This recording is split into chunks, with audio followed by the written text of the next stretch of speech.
Vamos dar seguimento agora ao nosso estudo da execução. Em especial agora vamos falar do cumprimento de sentença. Como ponto inicial, eu trago o conceito para vocês, né? Como sempre eu gosto de trazer no nosso ponto 1 um conceito, tá? Então, eu trouxe aqui um conceito do nosso querido Fred Didier, em que ele vai frisar para vocês que cumprimento de sentença é execução, só que fundado em título executivo judicial. Nós vamos frisar esse conceito para ressaltar que nós não deixamos de falar de execução só porque mudamos o nome. Então, continuo falando para vocês. É execução sim o que nós vamos tratar agora, só que especificamente relacionado aos títulos executivos judiciais. E aí, um ponto 2, eu vou dissipar logo da mente de vocês qualquer dúvida que venha a surgir por causa da nomenclatura. Porque por mais que o nome desse instituto seja cumprimento de sentença, eu quero que vocês entendam que nós vamos tratar aqui de forma mais ampla, tá? Que é um cumprimento de sentença de decisões judiciais, tá? Então, nós vamos tratar de forma ampla aqui quando falar de execução em específico dos títulos executivos judiciais, tá bom? Então, o que eu quis dizer, nós não vamos ficar vinculados apenas à sentença, tá? Então, dentro daquelas decisões que nós vamos trazer, podemos falar aqui do cumprimento de sentença de decisões interlocutórias, tá bom? Então, é só como forma ampla que vocês devem entender este nome que foi dado pelo nosso legislador ao instituto chamado cumprimento de sentença, tá? Não caiam nessa pegadinha que seria pensado apenas em sentença, tá? Mas de uma forma bem mais ampla, tudo bem? Então vamos lá.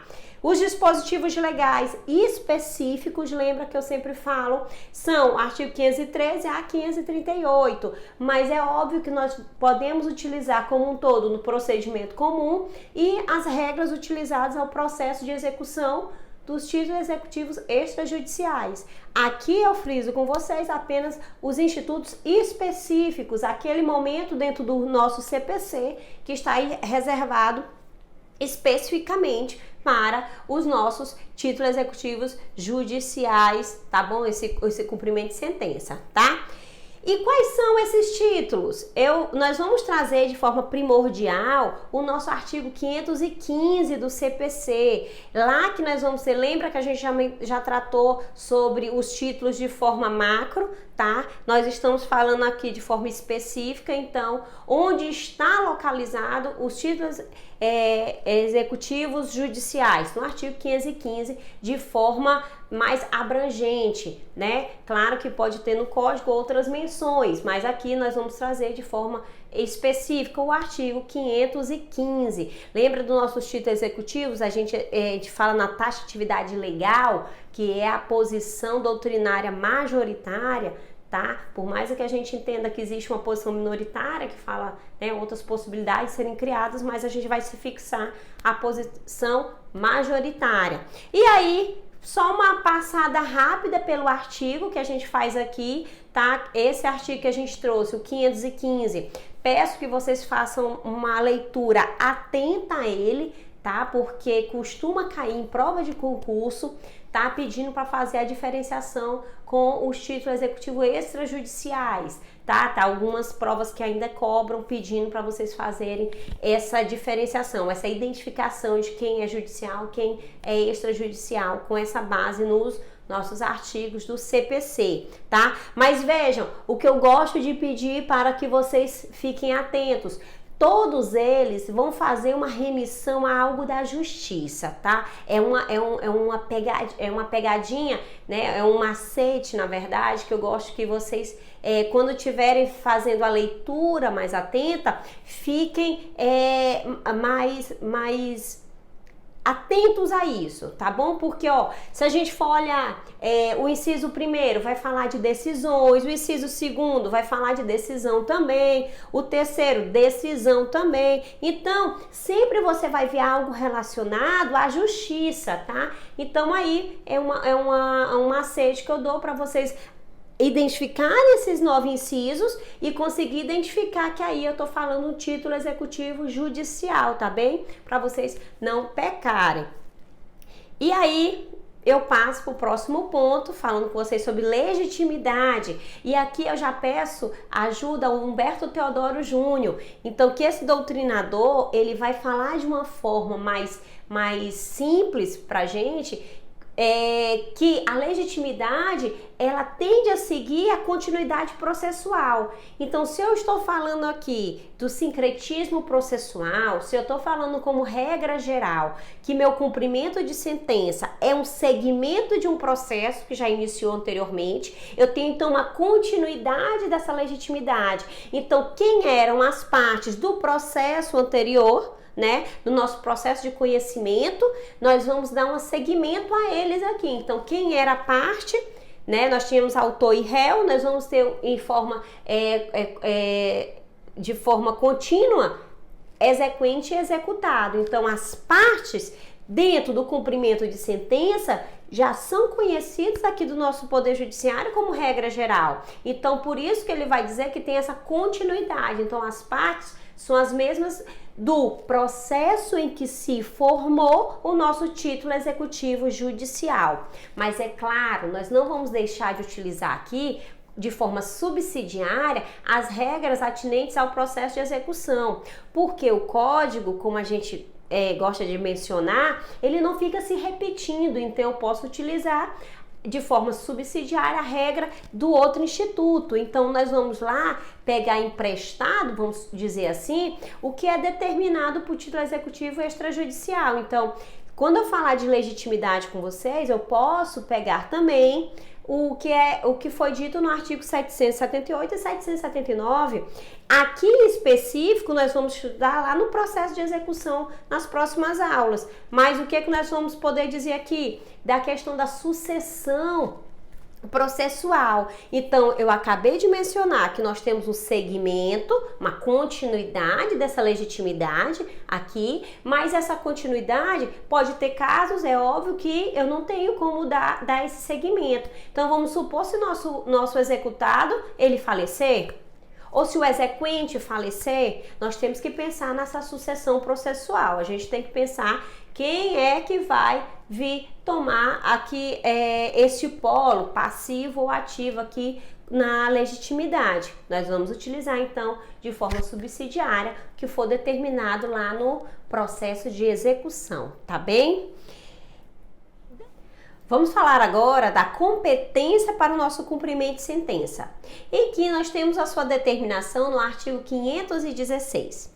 E dando uma olhada de forma mais específica este artigo, veja como ele está organizado, né? De forma bem didática, ele vem nessa divisão de 3 incisos e desse parágrafo único. O inciso primeiro, ele vai trazer a competência originária dos tribunais. Então, como a gente sabe que os tribunais, ele tem a competência recursal, mas também tem essa originária para o julgamento de determinadas ações e que se iniciam direto no tribunal, não no primeiro grau. Então, nessas causas, também será competente o próprio tribunal para fazer cumprir essas decisões. Tudo bem? No inciso segundo, nós vamos ter aí o juiz que decidiu a causa em primeiro grau. É uma regra geral a ser utilizada numa sequência que nós viemos trabalhando do sincretismo processual e que o cumprimento de sentença, ele passa a ser uma nova fase do processo de cognição e não mais um novo processo a ser ajuizado. No inciso terceiro, são aqueles incisos em que a gente estuda, que é do 6º ao 9º lá do artigo 15, né? Então ele vem delimitando o juízo civil competente para tratar das ações penais condenatórias, arbitrais e estrangeira de acordos proferidos pelo Tribunal Marítimo. Aí temos uma pegadinha. Que tribunal marítimo, né? Este acórdão, ele não foi tido, não foi recepcionado pelo Código, né? Como um título executivo judicial, visto que ele não consta lá naquele nosso artigo 515, que foi vetado, na verdade. Então, isso aqui foi um esquecimento, vamos dizer assim, do nosso legislador, tá? Mas então, a gente dá seguimento aqui a esses títulos executivos judiciais que a gente vai ter que ajuizar um novo processo, porque eu não tenho como dar um seguimento num processo que não tem o mesmo juiz que proferiu esse título, ele não tem competência para executar esse título. Então, a gente vai determinar o juízo cível competente, né? Nesses casos aqui específicos que o inciso 3º do artigo 516 vai nos trazer. E nós temos aqui no parágrafo único as possibilidades que são dadas ao exequente como de forma facultativa, tá? Ele vai escolher qual é o juízo que ele entende que seja mais proveitoso para ele ajuizar não, pode dar continuidade, né? A ele requerer o cumprimento de sentença. Então, por mais que nós tenhamos uma continuidade, como a gente viu anteriormente, nós tenhamos uma continuidade aqui da competência, né, uma prorrogação dessa competência, dependendo do caso concreto, nós vamos poder modificar essa competência, passando a escolher o juízo atual do domicílio do executado, o juízo local onde se encontram os bens sujeitos à execução, ou pelo juízo do local onde deva ser executada a obrigação de fazer ou de não fazer. Caso em que a remessa dos autos do processo será solicitada ao juízo de origem, né? Isso. Então, o que o Daniel Assunção, aproveito para homenageá-lo agora, ele vem mencionar que a leitura do artigo, o que é que ele vai determinar? Que nós vamos fazer o requerimento ao juízo em que nós vamos entender como mais proveitosa, onde será o mais proveitoso o cumprimento, e eu faço esse pedido para que o juízo de origem faça a remessa, tá? Mas o que já ficou pacífico, que também podemos fazer de forma contrária. Vocês podem fazer o pedido, o requerimento do cumprimento de sentença no juízo de origem e pedir que ele envie o processo para o juízo que se entende mais proveitoso, né? Por exemplo, se eu tiver solicitando que seja dado continuidade ao processo, no outro juízo, no juízo em que ele tenha, o nosso executado tenha bens. Isso tudo, queridos, está visando o quê? Uma maior celeridade processual. Então, o exequente, na hora do requerimento do cumprimento de sentença, logo no momento da instauração, ele faz esse apontamento do juízo que ele entende como o que será o competente. Mas outro detalhe que o Daniel Assunção ele vai mencionar, esse pedido, essa modificação que nós vamos ter aqui da competência, ela deve ser requerida logo no início, na hora da instauração. Nós não vamos poder ficar modificando a bel prazer, né? Porque nós estamos falando do rigor do nosso processo. Então ele vai dizer que se for para modificar a competência, não sendo mais do juízo que proferiu a decisão, mas de outro, modificação, por exemplo, do domicílio do executado, ou então dos bens, onde a obrigação tem que ser cumprida, ela deve ser requerida logo no início, na hora do requerimento do cumprimento de sentença, tá? A observação muito interessante que o Daniel Assunção faz pra gente, tá? Em seguinte, a gente vai falar então como é que se dá a instauração, que eu mencionei antes, né? Puxei aqui o gancho. Então, quando é que será a instauração do nosso cumprimento de sentença? Vai ter uma divisão aqui, tá bom? Vamos analisar que temos uma regra, né? E temos as exceções, como sempre. Vocês estão acostumados, são alunos de direito, né? Então, a gente aprende a regra e um monte de exceções, né? Mas vamos lá. Qual é a regra? Qual é a regra? O que eu bato com vocês também nessa tecla, não, vocês têm que entender o todo e aí fica mais fácil, né? para não só decorar. Então, qual é a regra? O que vocês têm que lembrar aqui?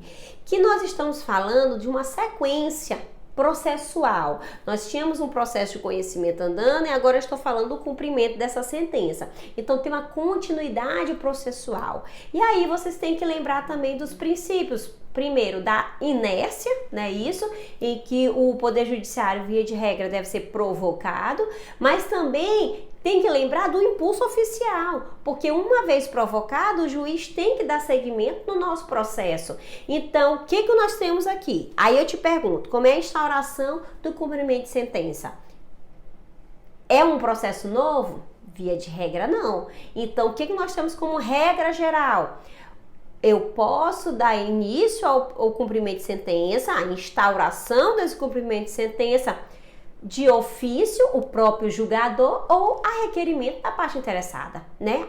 A requerimento do nosso exequente. Então, por que eu vou permitir que o julgador instaure esse cumprimento de sentença de ofício, né? Ex ofício? Porque ele está na sua investido do impulso oficial. Então, se eu já iniciei o processo, ele tá tendo continuidade, o cumprimento de sentença, ele vai ser o quê? Uma nova fase. Então, o nosso julgador pode sim instaurar de ofício. Isso como regra geral. Mas aí eu trago para vocês, como a doutrina chama de exceção. Quando é que eu vou ter essa exceção? Que exceção é essa? Apenas poderá ser instaurado a requerimento do exequente. Então, eu não poderei mais instaurar de ofício. Mas em quais casos? No caso que eu falar das obrigações de pagar quantia, tá? Nas obrigações de pagar quantia, e quando se tratar de um processo autônomo. Quando é que eu vou estar falando de processo autônomo? Lá no nosso artigo 515, parágrafo 1º, ele vai dizer as hipóteses ali de que eu vou precisar esperar o próprio exequente se manifestar para começar o cumprimento de sentença. Aqui, que vocês têm que lembrar que é o processo autônomo. E se é um processo autônomo, vai para aquela regra geral que o novo juiz cível competente, ele não tem como iniciar um processo. Lembra da inércia, tá? Então, vamos lá. Uma sentença penal condenatória. E eu quero ver cumprir essa sentença. Então, eu tenho que dar entrada aonde? No juízo cível competente. Mas por isso nós não vamos poder permitir que o julgador dê entrada instaure de ofício, né? Porque tem esse lapso aqui que nós não vamos ter como dar uma continuidade aqui na competência. Então, nestes casos, a instauração ela deve ser unicamente a requerimento do exequente. Tudo bem? Vamos seguindo, né? Comunicação do nosso executado. Novamente eu falo para vocês de regra. Qual é a regra geral? Novamente eu peço que lembre, estou falando de uma continuidade processual. Se é continuidade, é intimação. A parte já é conhecida do nosso processo. Então eu vou fazer a intimação do executado para o cumprimento da obrigação. Diferente quando eu estiver falando do nosso processo autônomo. Que processo autônomo é esse? Quando eu tiver que instaurar o cumprimento de sentença utilizando os mesmos requisitos que eu tivesse de um processo novo. Como assim? Eu vou ter que produzir uma petição inicial.